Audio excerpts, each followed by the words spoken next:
বলিউডের অভিনেতা বরুণ ধাওয়ান সবসময় নেট দুনিয়ায় কেন্দ্র হয়ে আলোচনায় থাকেন। কখনো অভিনয়, কখনো সিনেমা প্রচার, আবার কখনো নিজের ব্যক্তিগত জীবনের নানা খুঁটিনাটি বিষয় নিয়ে।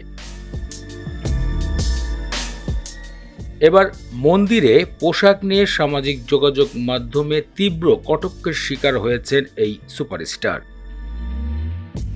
সম্প্রতি মুম্বাইয়ের একটি মন্দিরে পূজা দেওয়ার সময় বরুণ ধাওয়ানকে দেখা গিয়েছে হাফ প্যান্ট পরে তিনি অবস্থান করছেন।